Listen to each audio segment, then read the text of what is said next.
Okay. Hi, everybody. This is a presentation. This is my one person's impressions of the Macstock Conference, which is a joy to attend for me. And I'm just going to go from here.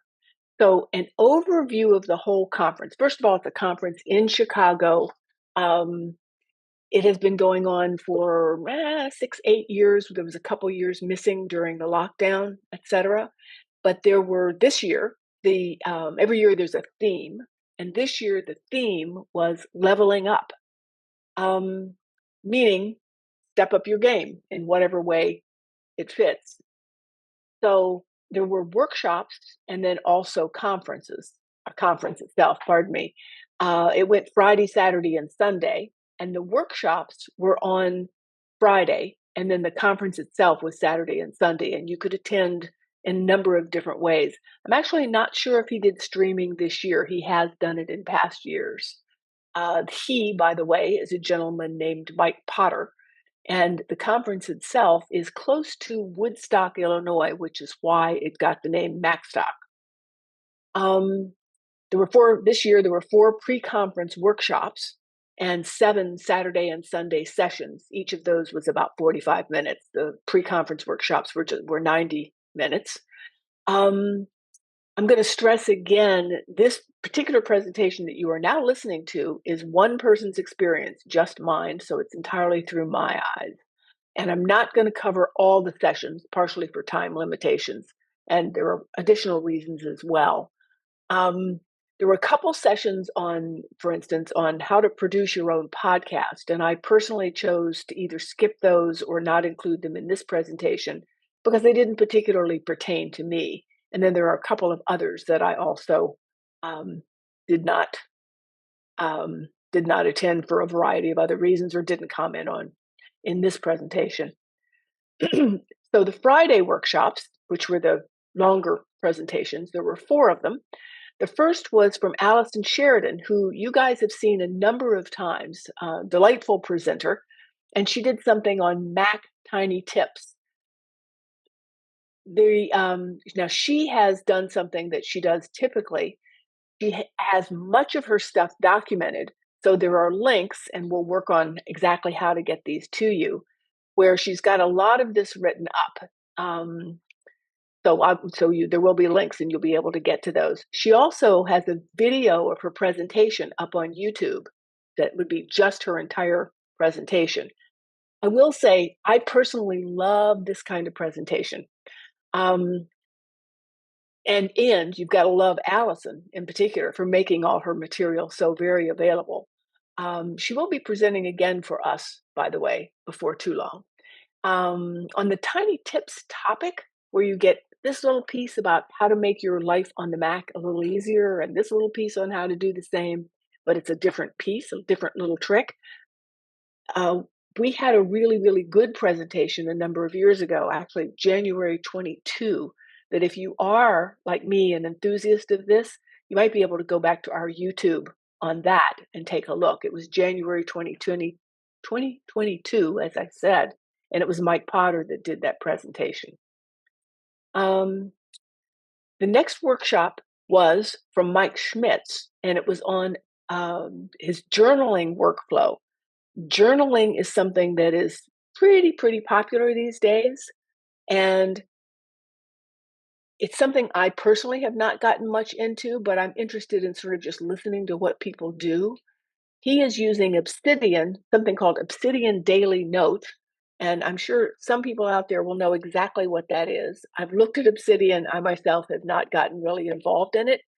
But he uses his journaling as a means of looking at habits he wants to establish or self-improvement in any number of a variety of ways, and also just, I guess, as a diary. And he talked about how he does that. He also has a YouTube channel if you're interested in his material. He did present for us once, by the way. He also has a paid-for community, and he goes pretty deeply into the intellectual side of things. So if that appeals to you, it's something to look into. The next workshop was by Dr. Marty Jenkius. I'm sure I'm mispronouncing his name. Very interesting presenter. This gentleman is a university professor of counseling at Kent State University. And he was looking at leveling up using AI for peak productivity. So he talked some about the pros and cons of AI, and we've covered a lot of that in our meetings. But he went through it from his perspective, from the perspective of a university professor. And what he did, I thought was really interesting. He asked ChatGPT to develop its own questions towards a goal. So he's kind of layering. So he's saying, okay, and he used as a specific example something in the university setting. He says, okay, I want to set up an organization to assist people in becoming better at the academic teaching of counseling. And so he's doing this organization and he's asking ChatGPT to look at what it does and layer on top of that and say, okay, how would you improve this? That was pretty fascinating. So you could use actually, of course, any topic. That's just the one that he chose. But if you had a particular goal, then you could then say, okay, ChatGPT, how would you improve this and add to it? He also discussed Apple's upcoming Apple Intelligence. Yeah, which I'll just leave right there. That's he sees that as definitely a good thing. And then he talked some about the various reactions to using AI at the university context, talking about some folks basically saying, "Oh, students shouldn't be using this; it's going to inhibit their learning, etc." But his approach was much more: how could university students use this to become even better learners, which I thought was pretty interesting. Let's see. And he did make a comment that was interesting. He said, in some cases, Chat GPT did a better job than I would. And that, I think, was in the context of him looking at building an organization towards a specific goal. So, weekend sessions. The first one, again, was from Mike Schmitz, and he did something on mind mapping. Most of you have probably heard of mind mapping. Some folks may use this as a regular tool, and he referred to it as a right brain thing. But basically, what he's doing is taking, he and others who use mind mapping, collect information around a specific topic and then connect them in a different way. So words and visuals can be used in a mind map. And mind mapping in his way of thinking is a way of sharpening the saw. So you have an idea, you want to write a book, you want to write an article, or you just want to think through an issue.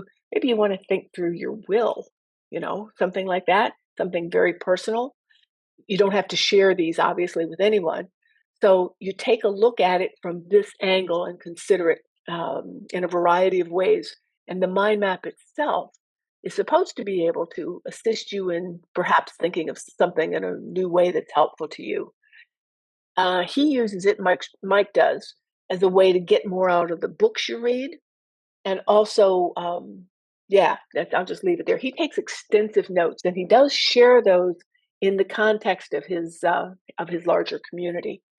He also has, I believe I mentioned, he has a YouTube channel. So if you're interested in his work, MindNode is the current app of choice these days, both for Mike and also among others in the conference, others in the Mac community generally, as far as I know. There used to be another one called iThoughts, but that's no longer being developed, and people have moved on to MindNode. And MindNode is available at both Mac versions and also in iOS. iPads are a particularly useful device for playing with mind maps because you can just use your finger and move around the various ideas. Let's see, Apple Services. Dave Ginsburg did a presentation. Now, Dave is someone who presents for us almost every year on the new iOS. So you guys probably are familiar with him. He went back, he's talking about Apple Services, and he's talking about the value of Apple One, which is the package of Apple services, actually, that many of us are familiar with. Apple Music, Apple TV, etc. He went back just a teeny bit into the history, which most of us will remember, of iTools. Remember that? Mobile Me, undoubtedly we remember that. And then iCloud, which came out in 2011. And when it first came out, I don't know if you guys remember, there were a lot of people that were not happy. Um, Personally, I see that as simply an aspect of Apple's new products. When they first come out, people are unhappy with them, and then over the years they get better and better and better, and then eventually people go, "Oh, wow, this is really pretty outstanding." So, anyway, in terms of the features, Apple Music, he talked about the features of Apple Music, including, by the way, Apple has now classical music. Um, I will mention on a personal level that sometimes we still have issues with Siri because she doesn't understand what it is we want and don't want in terms of music. And it is best if you're using the S Lady to request specific songs, it is best to know the title of the song and the artist, because some titles of some songs are pretty generic and you will get a version you're not expecting. I'll just leave it at that. That's the experience of this household in any case. Apple TV, Dave likes quite a lot and mentioned several shows. I will say personally that there's a number of really, really top-notch shows, including Ted Lasso, Foundation, and others that I think are well worth watching. Apple Fitness, which is also we also have used and do use. Um, For iOS 18, there will be personal recommendations coming. So that's going to be useful and interesting. There's also Hide My Email, and I'm pretty sure that that is only available if you if you have Apple One. You can check me on that. And that basically gives you an alternate email address can be used with like a single vendor. And then you don't have to, you can always just get rid of it so that if you don't want any more spam from that particular vendor, it's handled. You can also get up to 12 terabytes of storage. I do believe that if you go up to the high limit, there's an extra cost involved. So, smart home strategy, that was a presentation done by Jeff Gamet, and he's presented for us, but not in a number of years. Jeff was looking at this as basically saying if you're going to do a smart home, the first thing you want to do is set a goal that you want to consider what your specific needs are and how are you going to augment those needs or get those needs met with both convenience and security. He said pick a platform, HomeKit with Apple, Smart Things if you want to go with Samsung, for instance, Android, but pick a platform. And then also ask yourself the question, do you want to be able to say in your smart home, S Lady, do thus and such, open the windows. I mean, I'm saying open the windows, open the curtains, for instance, etc. And then he says, once you get, take that into consideration, if you want to be able to do that, Alexa, I'm assuming, is also another choice. And then find the devices that do what it is you're actually after. So that was his kind of sequence for how to put that together. And he went through quite a few other examples. So let's move on here. So the next one was, again, back to ChatGPT, but this was a different perspective, partially because the profession of the gentleman presenting is different. Michael J. Eisenberg, DJ Eisenberg, is an attorney at law out of DC. He actually works with veterans in helping them get their claims met. So as an attorney, his perspective and what he's looking at for what it is he would want ChatGPT to do is somewhat different. He also, um, Michael Eisenberg also teaches a lot of tech stuff to actually other attorneys, but others as well. Very active in the Apple community at large. He basically says ChatGPT teaches computers to use meaningful and useful language. That's really what it does. It does actually more than that, but it does that as a summary. It can be used for, the uses he would make of it, draft emails, summarize content, script posts, meaning he wants to make a post to, say, Facebook or any social media, how to script it, solve math problems, create written content. Now, as an attorney, he might want to have ChatGPT develop an argument for thus and such a legal case, right? And then he could look at it and tweak it. Research markets, not sure what he meant by that, because you could mean research stock markets or you could mean something very different. Reword content, explain complex topics, and generate art. All of those are uses. We've explored some of those in our meetings, but I thought this was a nice summary of things it can do. And then he says, but it's not human. It does not feel emotions or pain. Sometimes it makes stuff up.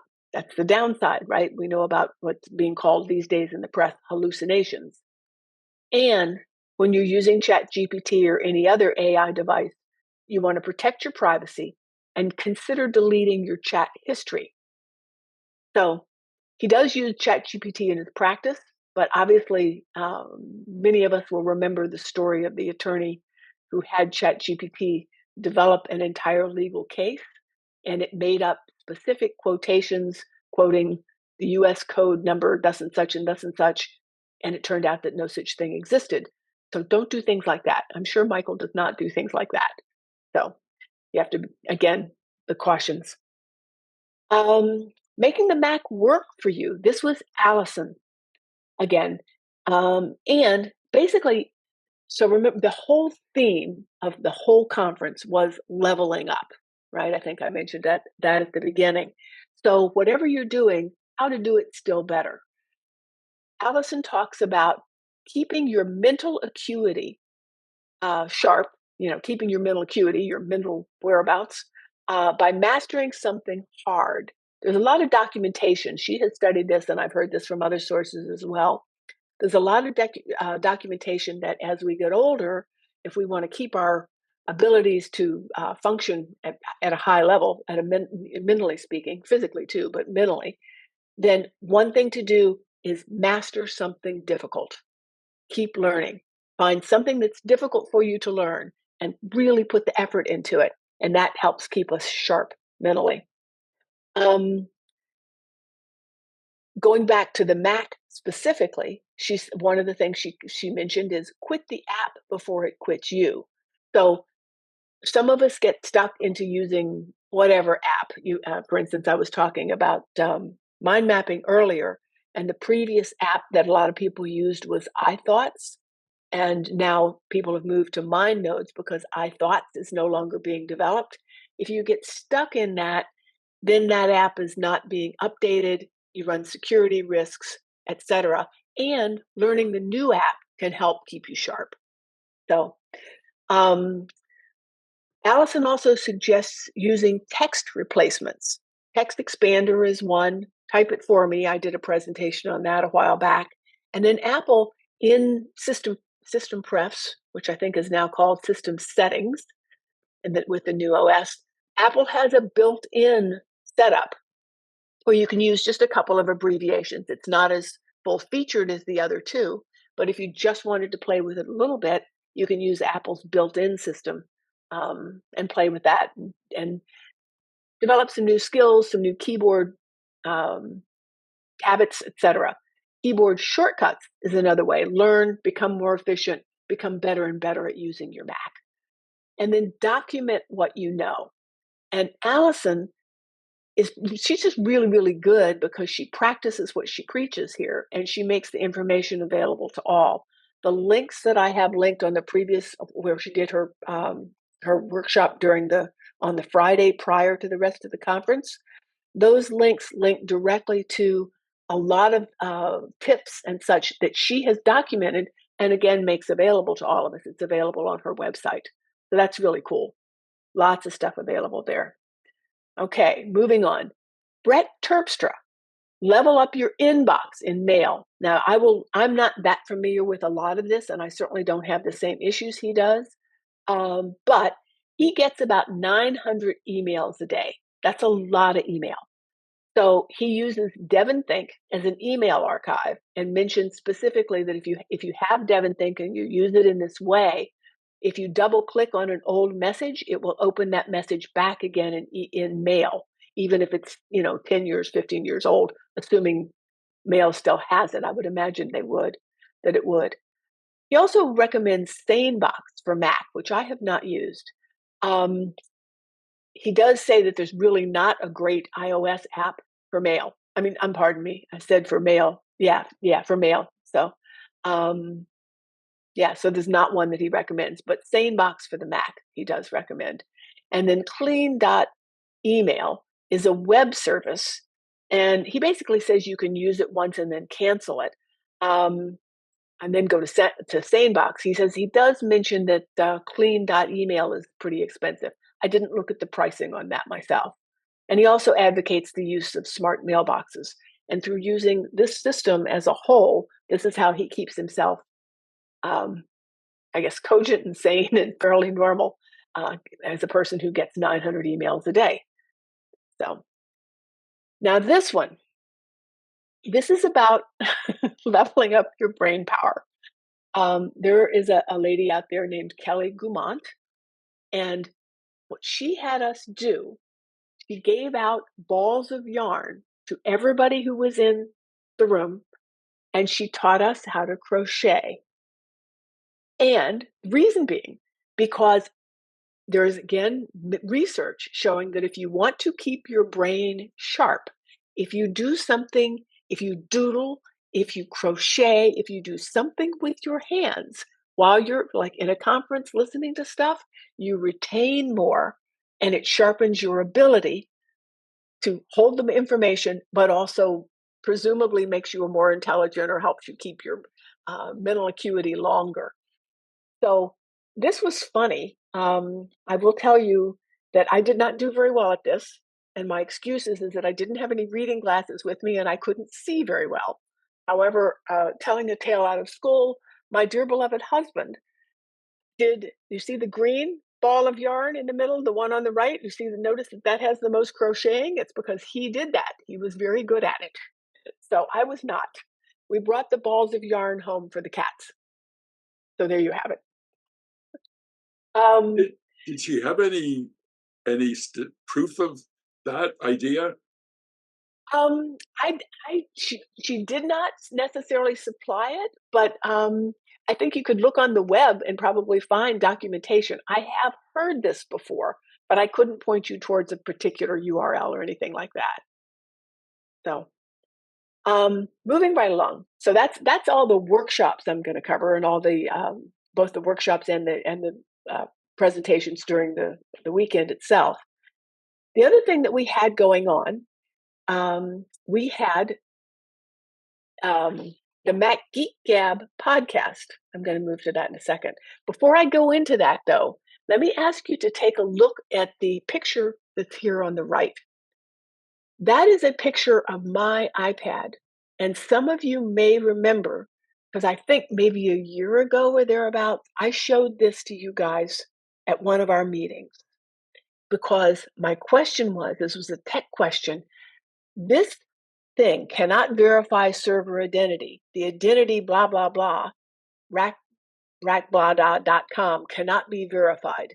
Details or cancel.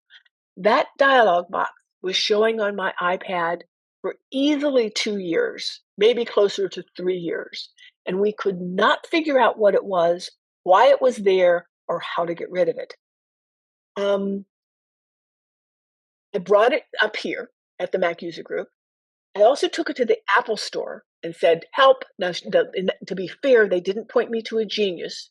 She wanted me to call, but see, this was an old iPad. I didn't have Apple Care on it. And I was like, I'm not sure they're going to help me with that. Maybe they would have, but I don't know. So last year I asked somebody at Macstock, does anybody know how to fix this? Does anybody know what this is? And nobody did.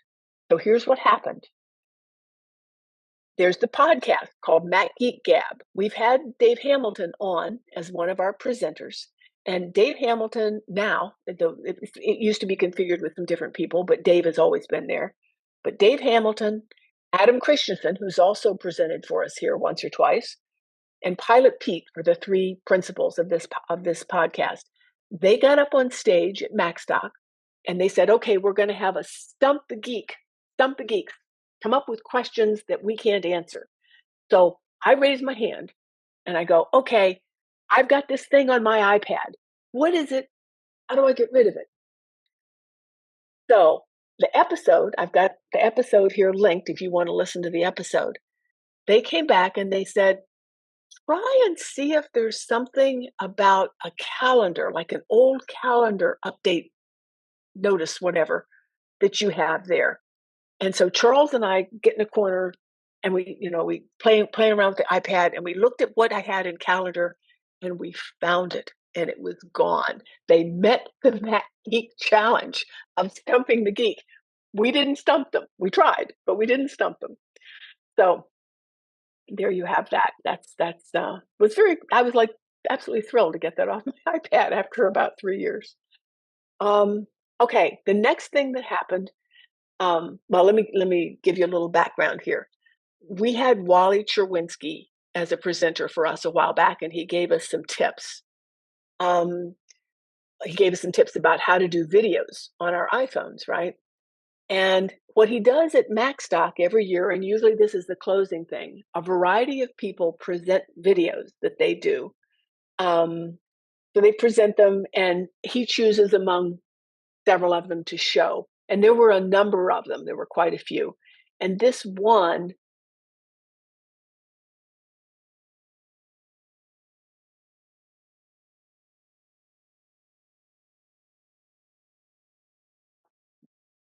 I have a question for you guys, which is, let me see, am I still on play here or no? There we go. So in a few moments, I'm going to say a few more words, and then I should ask how many of you recognized how many of those people? Because several of those people have presented for us over the years. There's one very easy one, but we'll come back to that. In terms of Macstock itself, the conference, Allison Sheridan also did an overview, kind of our little write up. So I've got a link to that and a list of the Friday workshops and a list of the weekend sessions because I did not cover every single one. There were several, as I mentioned before, that I didn't cover for one reason or another. And as far as the conference is concerned, the whole conference is only about 100 people, is how Allison characterized it in terms of numbers. And I don't pay a lot much attention. I can't even tell you how many people were there for sure. But the social atmosphere is excellent. People are really very friendly and inclusive, and it's fun. And the food they serve, the lunch is included in the conference, and the food was great. So that is really all I have to say about the conference. But let me ask questions. Are there questions that, pardon me, that I haven't answered? And I guess I will hit end of show as far as this is concerned. Yeah, there we go.